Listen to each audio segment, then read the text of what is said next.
Bonjour, bienvenue dans cette église, bienvenue dans la maison du Seigneur. Nous sommes heureux de nous retrouver chaque dimanche pour célébrer notre Dieu. Ça fait plaisir de venir chanter ensemble, de venir prier, de venir louer. Et nous allons tout de suite commencer par le chant dans la maison du Père. Nous sommes tous invités dans cette maison. Je vous invite à vous lever.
Avec la terre entière, mais aussi avec le psaume 92 que nous allons lire un petit passage.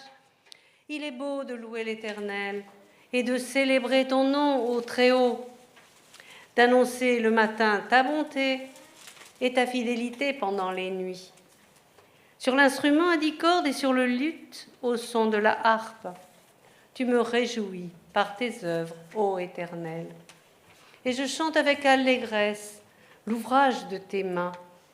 Oh, que tes œuvres sont grandes, ô Éternel, que tes pensées sont profondes. Prions. Oh oui, Seigneur, nous sommes heureux d'être en ta présence et de pouvoir chanter en ton honneur. Tes œuvres, tous les jours on le voit bien, sont admirables. Tes pensées, oh comme elles sont profondes, Éternel. Ton nom est au-dessus de tout nom. Tu es seul digne de recevoir louange et gloire. Merci pour ton amour infini qui nous a donné Jésus comme Seigneur et Sauveur. Merci pour ton Saint-Esprit qui nous guide dans l'humilité et l'obéissance. Ô Père, que notre louange te soit agréable. Bénis les enfants et les moniteurs ce matin pendant leur enseignement. Nous voulons te glorifier. Gloire à ton nom très saint. Amen. Et avant que les enfants sortent, on va prendre quand même un chant encore. Dieu, tu es grand. On va dire combien Dieu est grand. Ensuite, ils sortiront.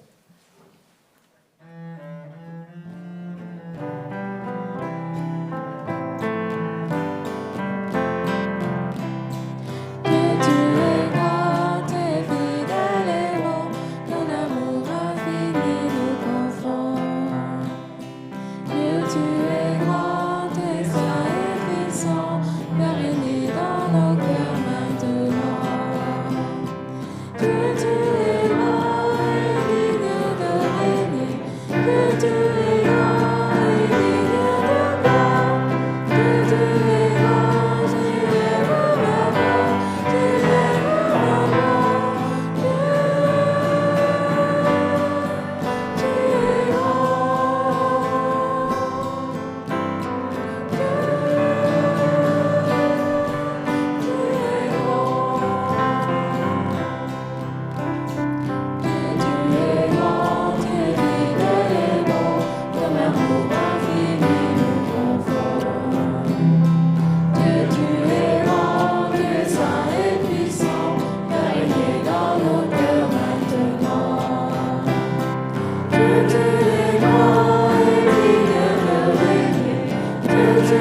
de sortir.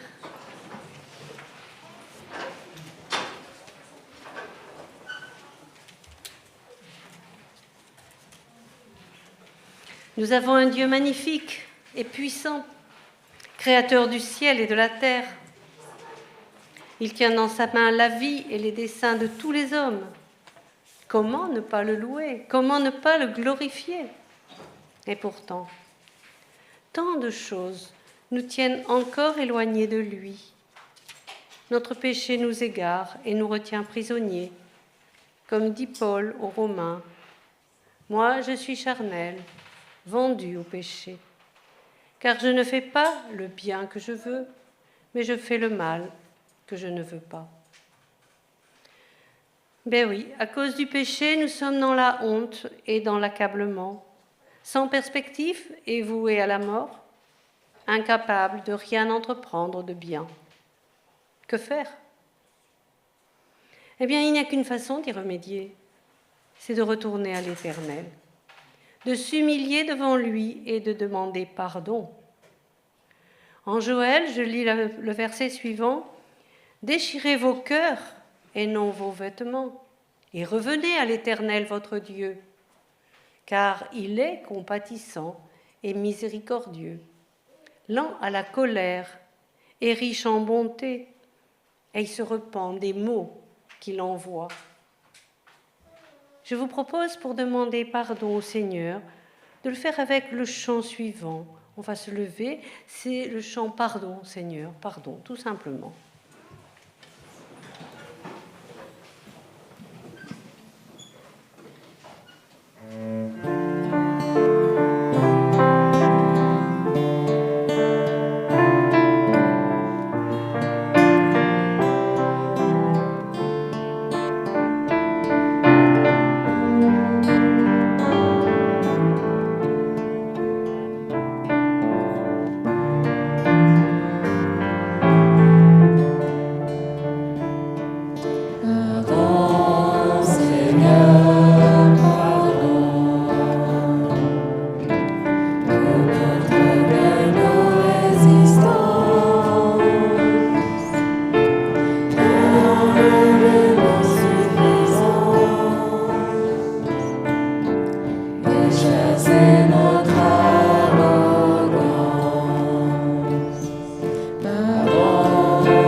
psaume 22 au verset 24, Dieu n'a ni mépris ni dédain pour les peines du misérable. Il ne lui cache pas sa face, mais il l'écoute quand il crie à lui. N'est-ce pas merveilleux? Dieu entend notre supplication et il nous guérit. Il nous fait revivre. Il y a de la joie à nous repentir. Ailleurs, dans un autre psaume, on lit « Heureux celui à qui la transgression est remise, à qui le péché est pardonné. » Oui, le pardon de Dieu est libérateur. Il nous offre un nouveau départ. Mais si Dieu restaure notre âme, c'est pour une raison précise, pour que nous lui rendions grâce et gloire. Dans le psaume 30, au verset 11, « Tu as changé mes lamentations en allégresse. Tu as délié mon sac, tu m'as ceint de joie. » Oui, afin que mon cœur te chante et ne soit pas muet. Éternel, mon Dieu, je te louerai toujours. Sachons rendre grâce à Dieu pour tous ses bienfaits et surtout pour ce pardon libérateur que Jésus a payé à la croix.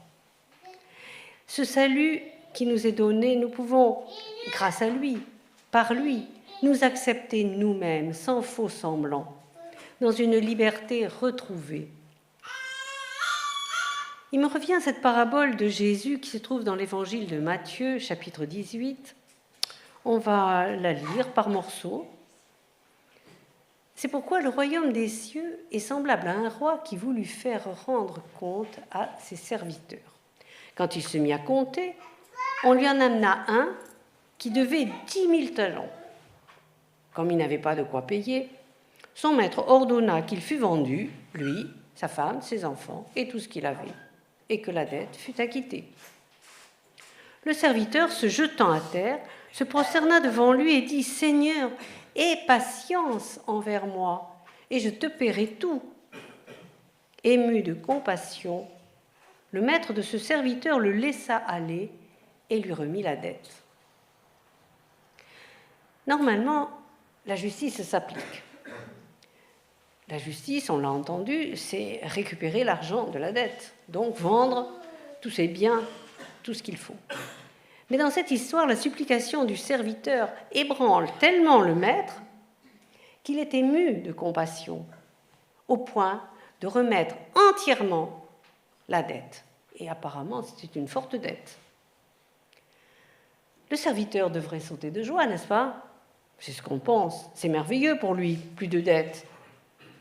L'histoire pourrait s'arrêter là, mais Jésus, qui connaît le cœur humain, veut encore nous enseigner. Alors je reprends la lecture. Après qu'il fut sorti, ce serviteur rencontra un de ses compagnons qui lui devait 100 deniers. Il le saisit et l'étrangla en disant « Paye ce que tu me dois ». Son compagnon, se jetant à terre, le suppliait, disant « Aie patience envers moi et je te paierai ». Mais l'autre ne voulut pas et il alla le jeter en prison jusqu'à ce qu'il eût payé ce qu'il devait. C'est étonnant, cette attitude. Une fois gracié, le premier serviteur n'a pas agi dans la liberté que lui offrait son maître. Il avait plus de dettes, plus de contraintes. Pourquoi ne s'est-il pas réjoui? Pourquoi? Pourquoi a-t-il voulu récupérer avec hargne, méchanceté, le peu d'argent que son compagnon lui devait et dont il avait finalement même plus besoin? Eh bien, prenons conscience de ce que signifie vivre comme un racheté. Je pense que nous ne le savons pas souvent, pas assez peut-être, de temps en temps, mais peut-être pas tout le temps. Nous sommes arrachés à la mort. Montrons de la joie. Goûtons la grâce qui nous est faite, sous peine de la perdre, parce que, on va terminer avec les 2 derniers versets.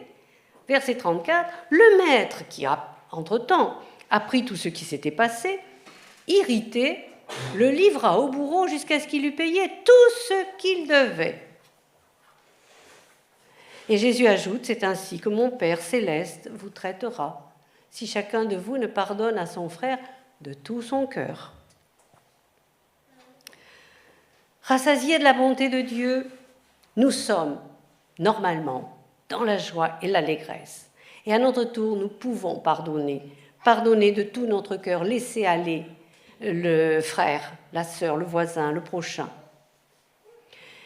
Il nous faut savoir montrer de la joie et de la reconnaissance pour le don qui nous est fait. Et nous allons chanter « J'ai l'assurance de mon salut ». Parce que si on a vraiment cette assurance, il va s'en suivre une attitude normale. Je vous invite à vous lever.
Je vous invite à un temps de prière libre. On va demander au Saint-Esprit de transformer nos cœurs. Prions. Oui, Saint-Esprit, viens purifier nos cœurs. Inspire-nous les prières qui plaisent à Dieu. Rends nos cœurs ardents à louer et à remercier Dieu pour la grâce de son pardon. Donne-nous de nous réjouir de la réconciliation rendue possible par Jésus-Christ et de vivre comme des rachetés. Accorde-nous la compassion pour ceux qui nous entourent. À toi, Seigneur, soit la gloire pour toujours. Amen.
par ta grâce dans l'allégresse et dans la joie. Amen. Nous avons loué le Seigneur par nos prières, par nos cantiques. Maintenant, nous avons l'occasion de donner. Donner est un sacrifice qui nous rapproche de Dieu. Dieu a pourvu. Il est fidèle, il est bon, et en donnant un peu de nos richesses, nous participons au service de l'Église, qui est le corps de Jésus-Christ. Vous trouverez des corbeilles aux deux sorties de l'Église. Il y a même possibilité de faire un virement. Pour accompagner nos gestes d'offrande, nous prendrons le chant suivant.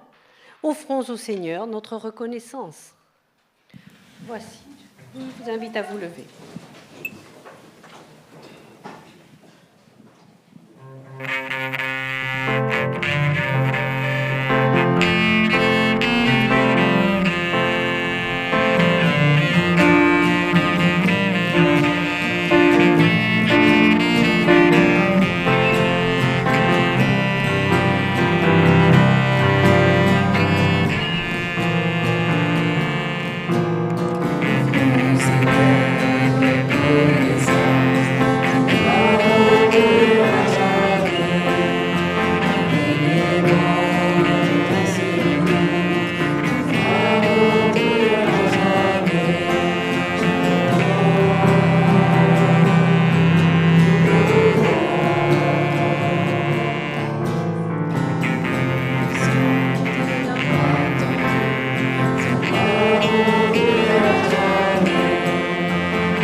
C'est le moment du message. Je laisse la place à Lucie.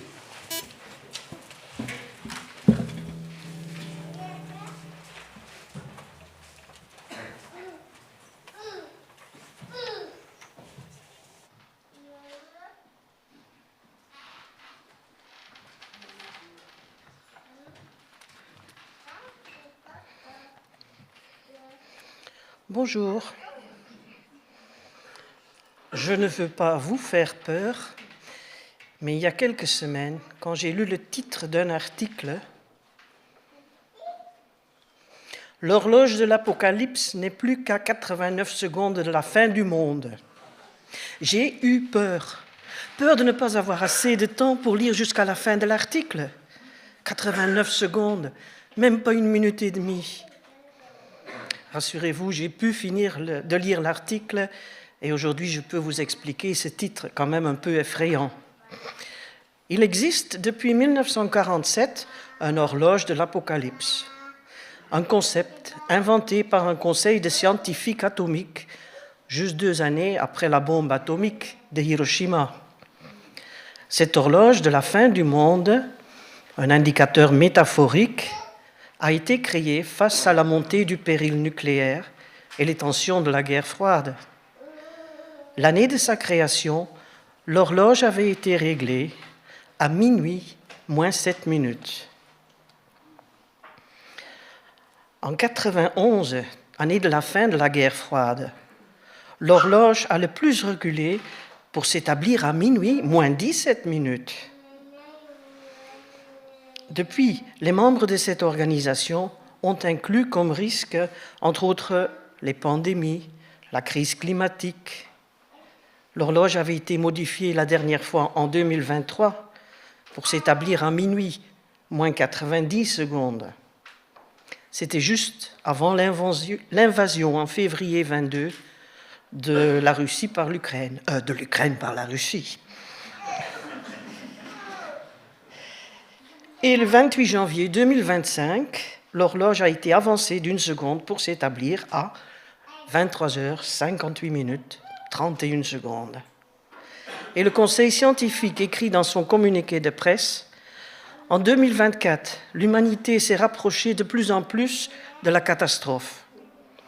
Les tendances qui ont profondément préoccupé le Conseil se sont poursuivies et malgré les signes évidents de danger, les dirigeants nationaux n'ont pas réussi à faire le nécessaire pour changer le cap.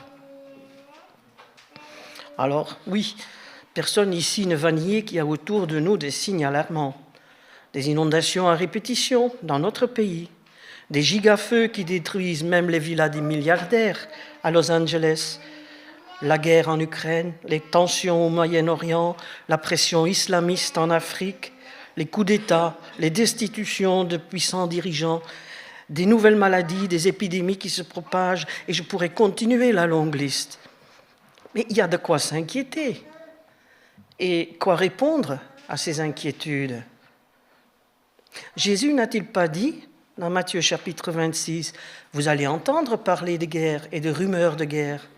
Gardez-vous de vous alarmer, car cela doit arriver, mais ce n'est pas encore la fin. » Donc, laissons de côté l'horloge de l'Apocalypse et regardons plutôt à la parole de Dieu pour nous guider, pour savoir comment répondre, non pas encore à nos concitoyens, mais déjà à nos propres inquiétudes et interrogations.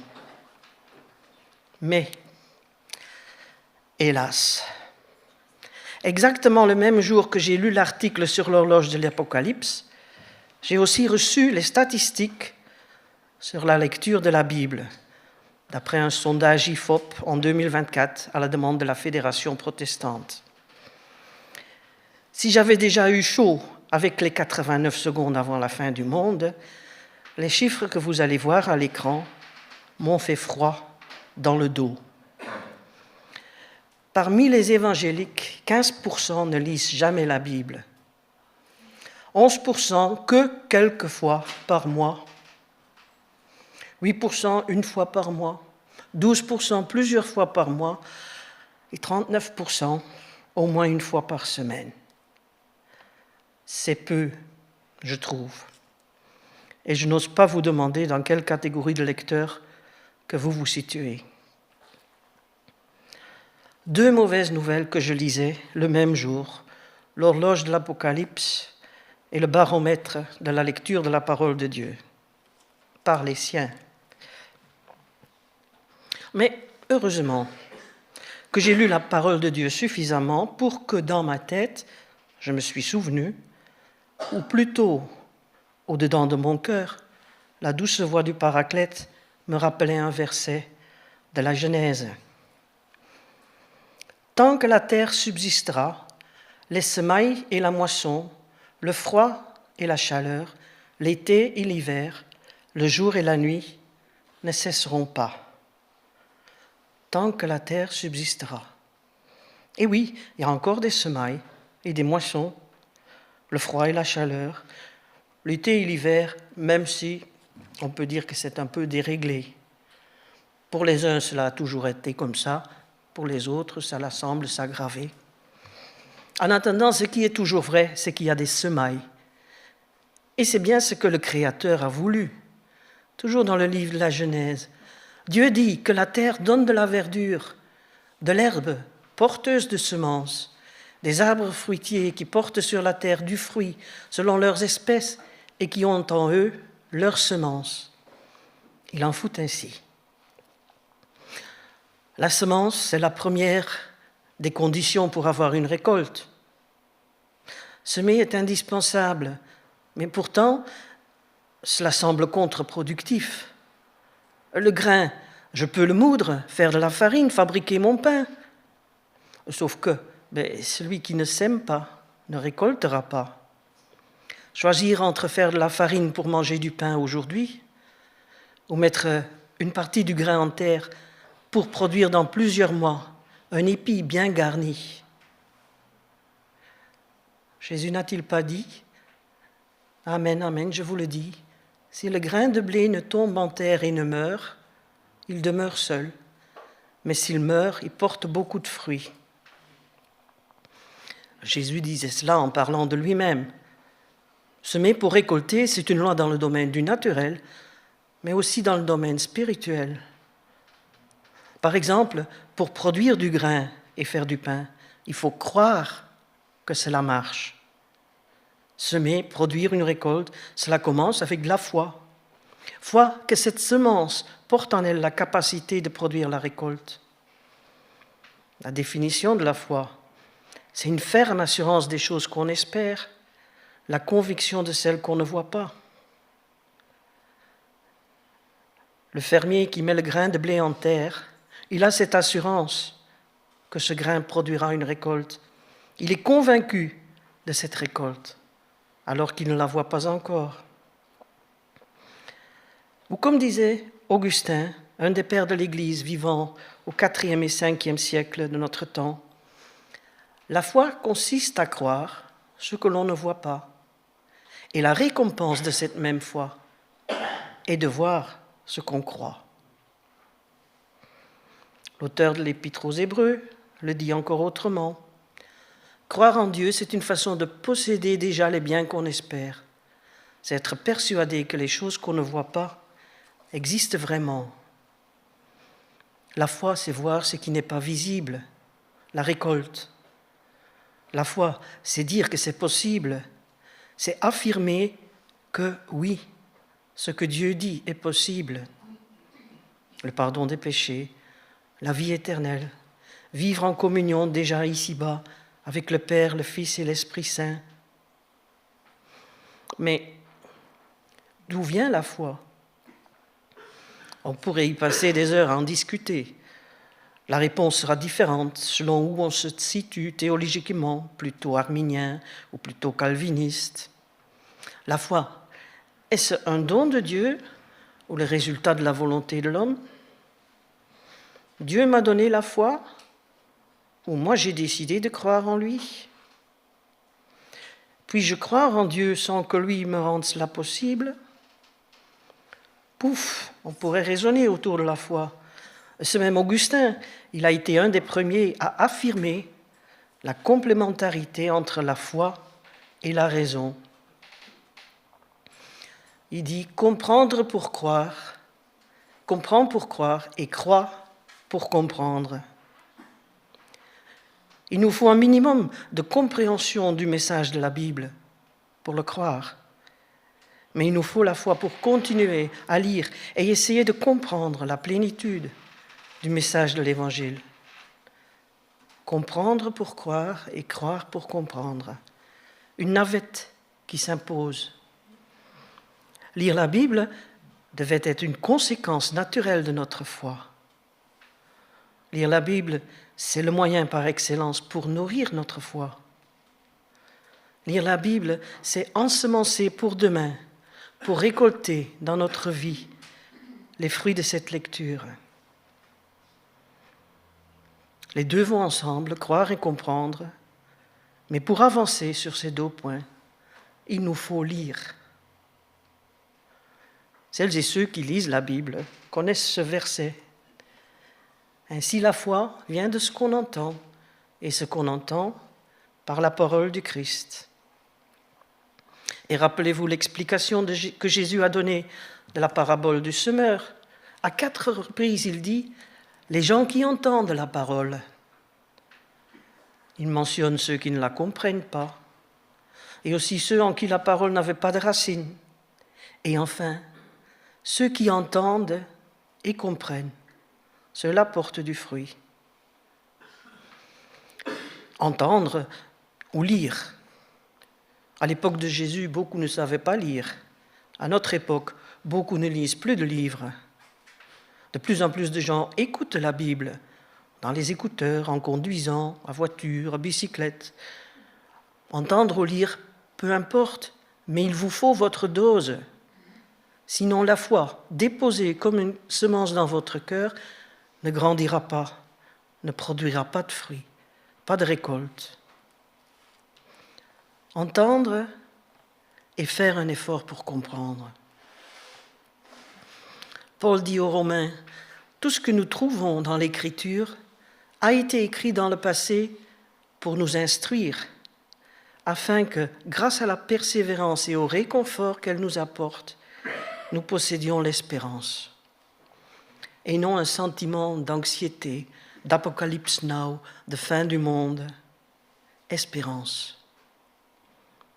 Il y aura toujours des semailles et des moissons. La parole est semence, la lire, c'est s'assurer une récolte. La délaisser, c'est aller vers la famine, pour soi-même, et par la même occasion, pour celles et ceux autour de nous qui n'ont plus d'espérance. L'Écriture nous instruit au sujet des plans de Dieu. Elle nous réconforte, nous rappelle des promesses, donne l'espérance. Ces promesses de Dieu, c'est comme les marchepieds qui nous permettent d'avancer. Oui, Seigneur, la situation est telle qu'elle est, mais tu as promis de renouveler mes forces, de t'occuper de mes ennemis. Alors j'avance en comptant sur toi. Des marchepieds. Ou, puisque nous avons tous vu des images des inondations récemment à Redon et les environs, la foi, c'est comme les planches que les ouvriers de la ville ont installées sur des parpaings pour permettre aux habitants de la ville de marcher sur l'eau. Les promesses de Dieu nous permettent de marcher sur l'eau.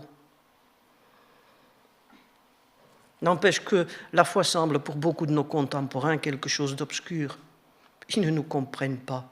Comment peut-on croire les promesses d'un Dieu invisible, inaudible ? Cela leur semble être un saut dans le vide, dans le noir.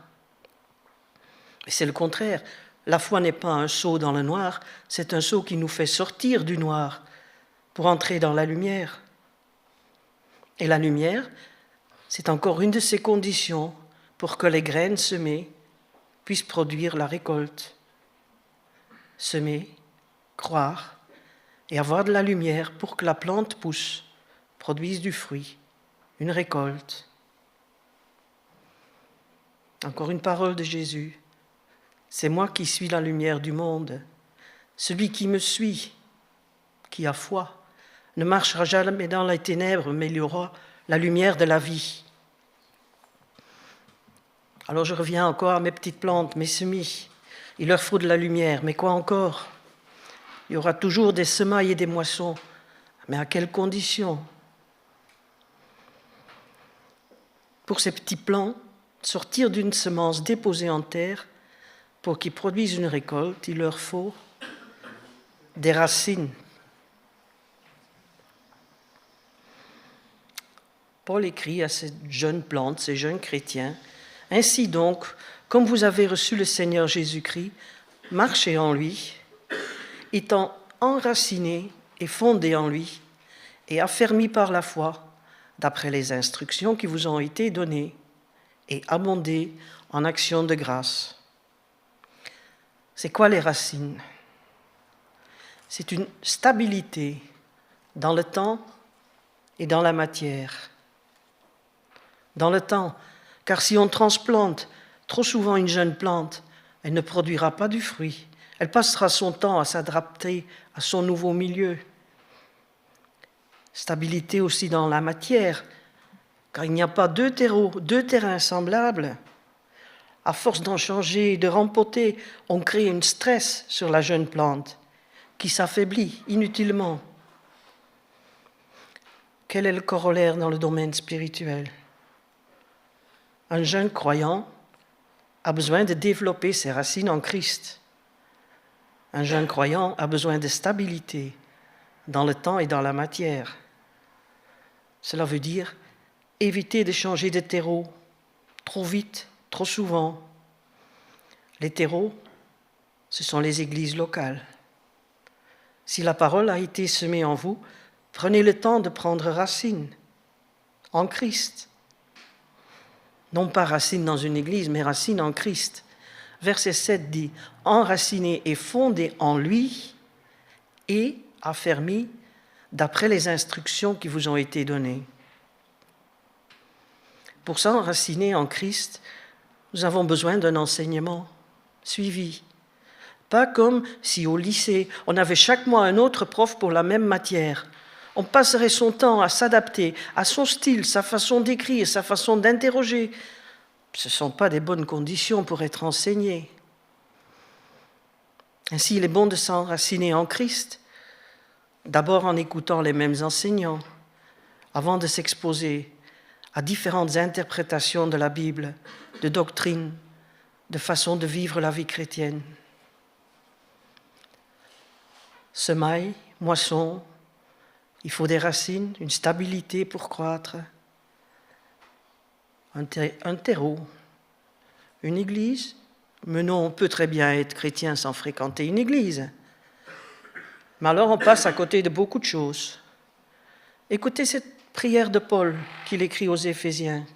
« Je demande que vous soyez enracinés et solidement établis dans l'amour, pour être capables de comprendre avec l'ensemble du peuple de Dieu combien l'amour du Christ est large et long, haut et profond, avec l'ensemble du peuple de Dieu, dans ses rencontres régulières, dans l'Église.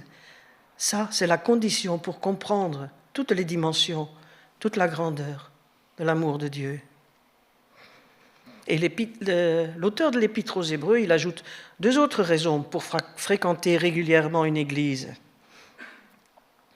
Veillons les uns sur les autres pour nous inciter à mieux aimer et à faire des actions bonnes.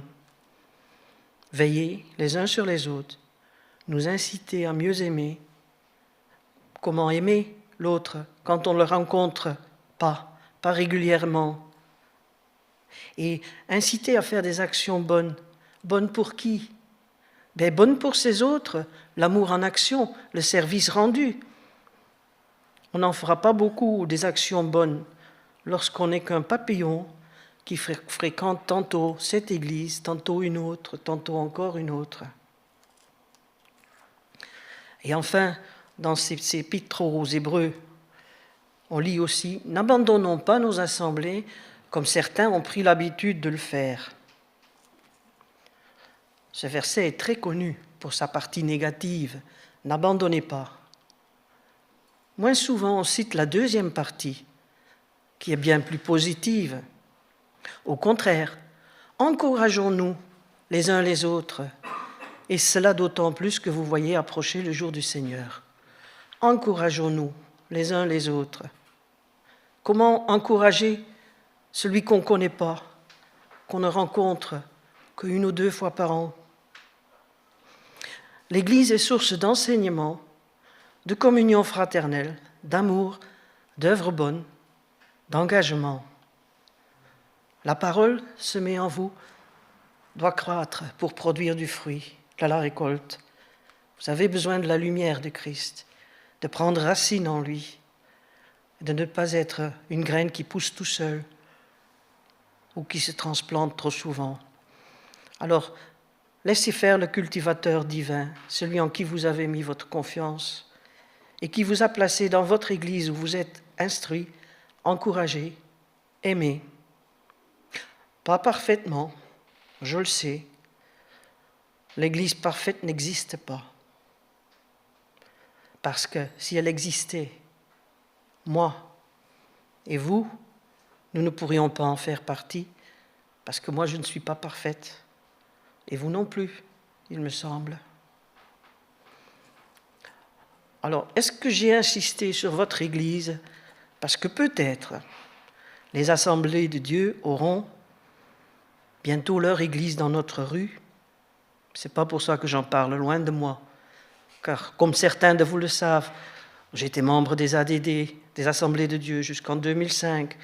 J'ai commencé ma formation biblique dans un institut des ADD jusqu'au master, avant de compléter par le doctorat dans la faculté de théologie de l'Union des Églises évangéliques libres.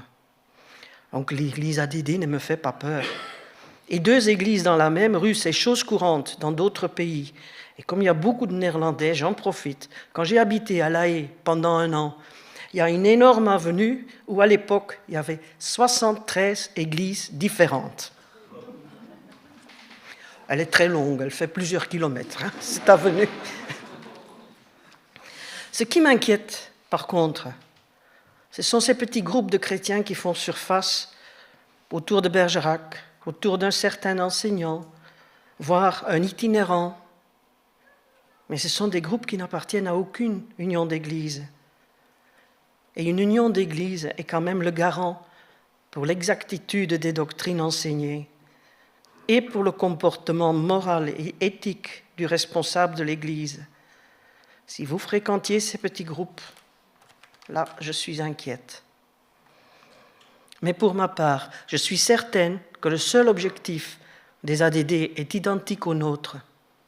Voir des âmes sauvées, enseigner ses disciples, pour que les chrétiens, ces jeunes plantes, deviennent des arbres qui portent du fruit, et qu'en tout, le Seigneur soit glorifié.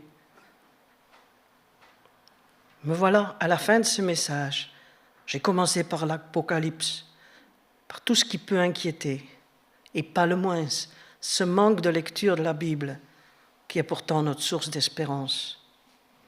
Mais la petite semence de la parole peut se développer, prendre racine, porter du fruit, tout pour la gloire de notre Seigneur. Et c'est ce que je vais vous inviter à chanter ensemble, louange et gloire à son nom.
d'accueillir 2 nouveaux membres, Jane et Kevin Utley. Ils vont venir donner leur témoignage et Marie-Claude va les assister dans la traduction. Je vous laisse la place. Soyez les bienvenus, vous pouvez venir.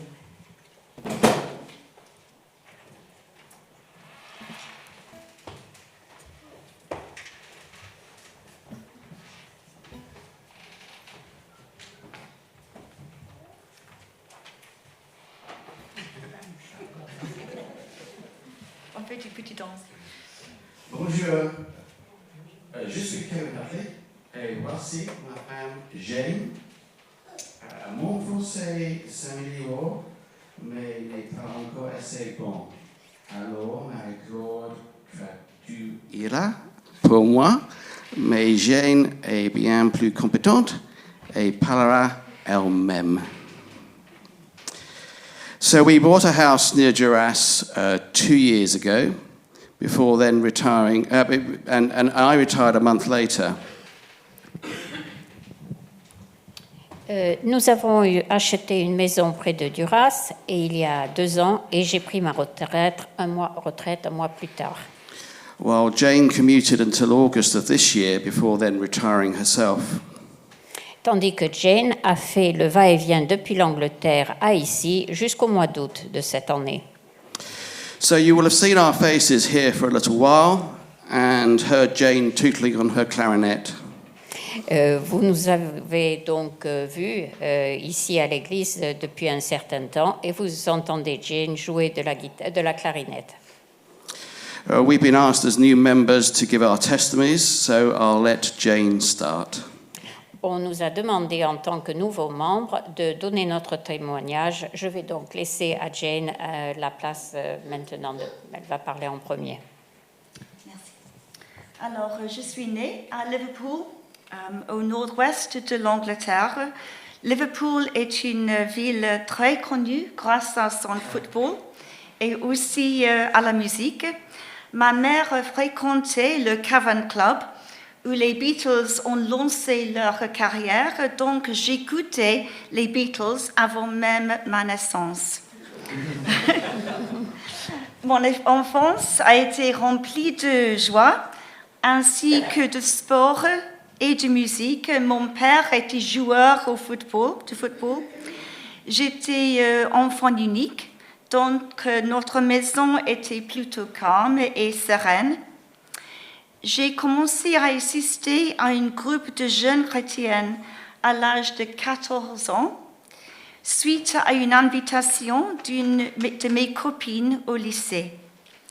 Il y avait une étude biblique le vendredi et une réunion chaque dimanche. À l'âge de 16 ans, j'ai commencé à fréquenter l'église et ma foi a commencé à prendre racine petit à petit, comme Lucie vient de nous parler. Pour moi, cela a été un moment crucial. Je me suis rendu compte que Dieu parle et qu'il nous aime. Alors, si Dieu parle, on écoute. Alors, j'ai commencé à prier. J'avais beaucoup de décisions à prendre. Quelle carrière, quelle université, quelle matière, peut-être quel petit ami. À cette époque, je ne savais pas ce que Dieu disait. J'écoutais, mais quoi? Mais je ne savais pas ce que Dieu dirait. Il me semblait que tous mes amis savaient ce qu'ils voulaient faire de leur vie, mais pas moi. Et pourquoi? En y réfléchissant maintenant, je comprends que je devais apprendre une leçon importante. Apprendre à assumer mes responsabilités. Faire confiance à Dieu ne signifie pas abolir toutes nos responsabilités pour nos rêves et leur réalisation. My story is very similar. I do not come from a Christian family, although I was christened as a baby. Mon histoire est très semblable. Je ne viens pas d'une famille chrétienne, bien que j'ai été baptisée en tant que bébé.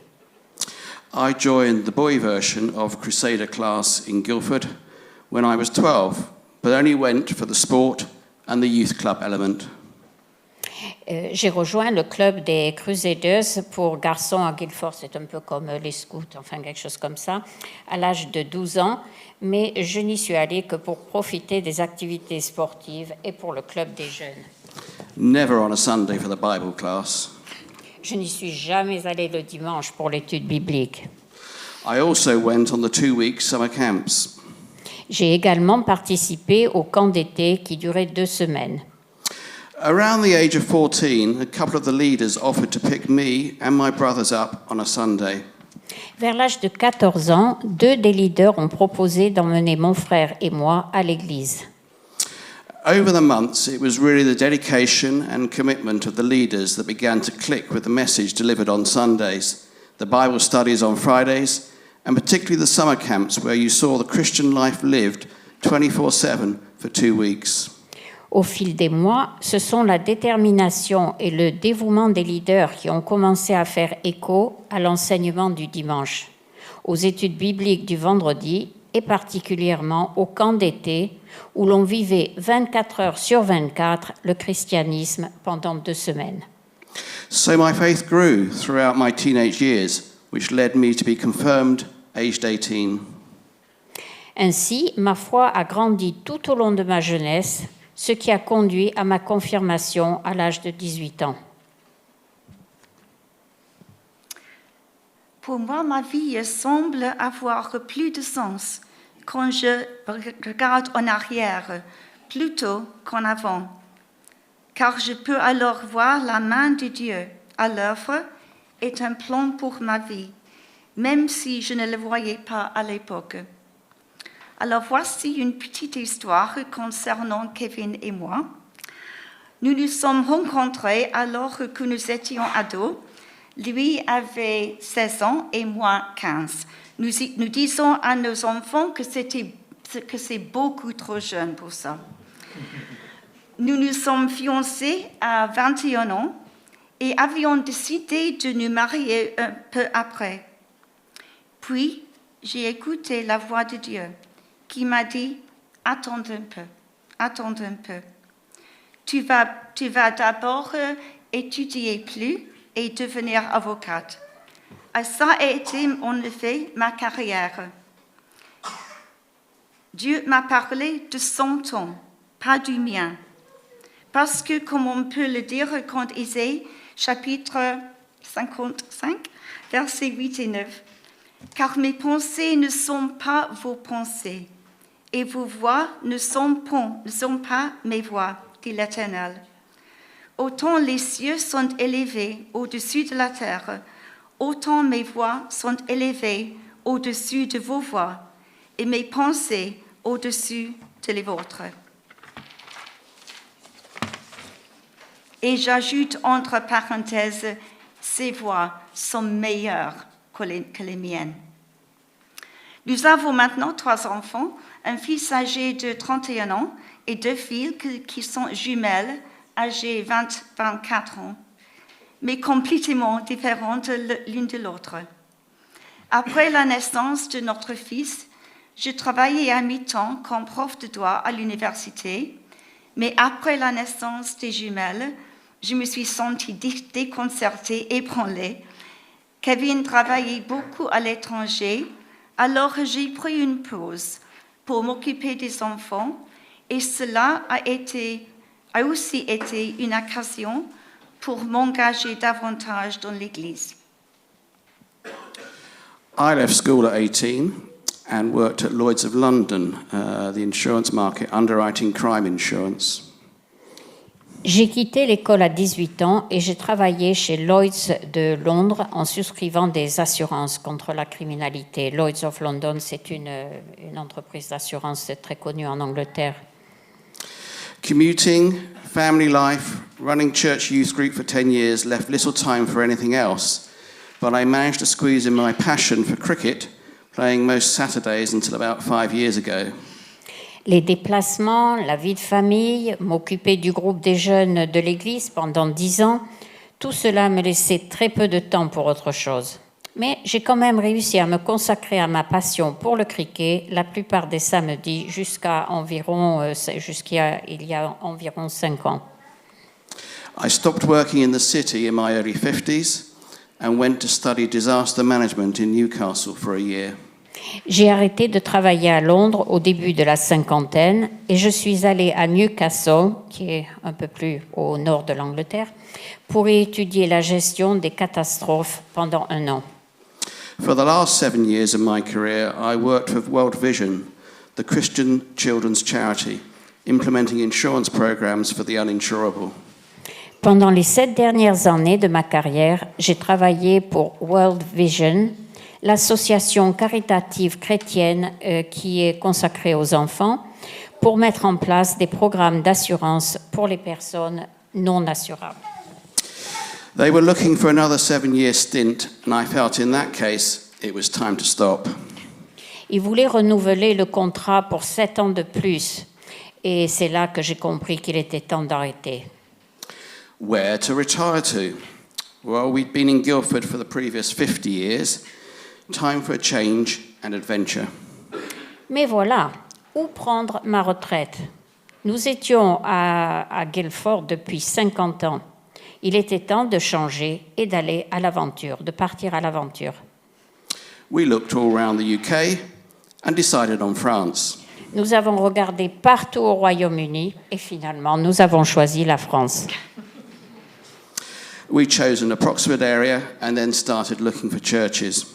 Nous avons choisi une zone approximative et puis nous avons commencé à rechercher des églises. We were so fortunate, or God-led, take your pick, to find here, which suits us so well and where we believe we can contribute to God's work. Nous avons eu la chance, ou on dirait plutôt, nous avons été guidés par Dieu et avons choisi de nous installer dans cette région qui nous plaît beaucoup et où nous pensons pouvoir contribuer à l'œuvre de Dieu. Thank you for your warm welcome, and we look forward to getting to know you better. Merci pour votre accueil chaleureux et nous avons hâte de mieux vous connaître tous.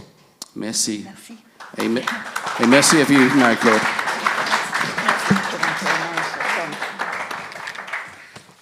Nous avons choisi une chanson, Béni soit ton nom. Alors, levez-vous, s'il vous plaît, pour chanter.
Merci pour ce témoignage. Merci Jane, merci Kevin.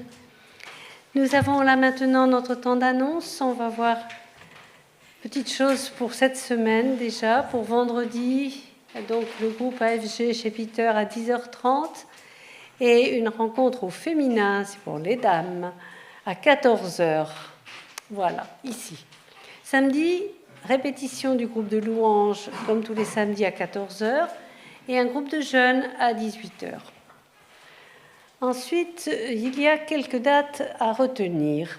Tout d'abord, bientôt va commencer un parcours d'accompagnement des traumatismes. J'ai ici, mais vous en trouverez d'autres, une petite brochure sur cet accompagnement des traumatismes.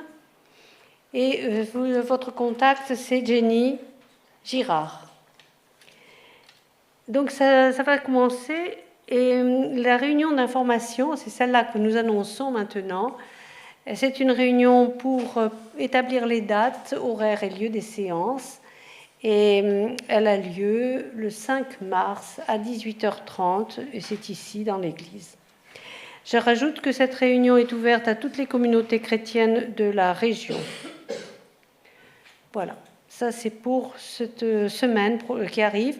Mais bientôt aussi, il y a la journée mondiale de prière, c'est le 7 mars, donc il y a encore un peu de temps, à 18h30 à la chapelle Saint-Luc, et elle est organisée, si je ne me trompe pas, par les îles Cook, c'est ça. Donc c'est une célébration œcuménique qui se passera là. Voilà, c'est tout.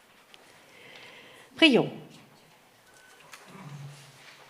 Oui, Seigneur notre Père, nous achevons ce temps de culte. Et nous te prions encore de nous accompagner dans nos maisons et de nous bénir au cours de cette semaine. Nous te confions nos amis, mais nos familles, nos voisins, nos collègues, pour que tu touches leur cœur et les tournes vers toi, qui est le seul vrai. Nous prions encore pour nos frères malades, pour que tu les gardes, finisses de les guérir, les encourages, pour les persécuter pour leur foi, que tu les soutiennes dans leurs épreuves. Seigneur, nous voulons aussi prier pour la paix dans le monde, pour ceux qui nous gouvernent, afin qu'ils soient justes dans leurs décisions et inspirés par ta sagesse. Oui, Seigneur, donne avec abondance ton Esprit Saint, source de tout bien, selon ce qu'a dit Jésus. Le Consolateur, l'Esprit Saint que le Père enverra en mon nom, vous enseignera toutes choses et vous rappellera tout ce que je vous ai dit. Amen. Et nous terminerons avec un dernier chant pour nous inviter à garder la présence de Dieu en nous. Des sommets, le torrent descend. Je vous invite à nouveau à vous lever.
souhaite une bonne semaine, que le Seigneur soit avec vous. Bon dimanche tout d'abord.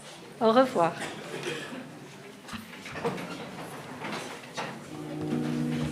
Thank you.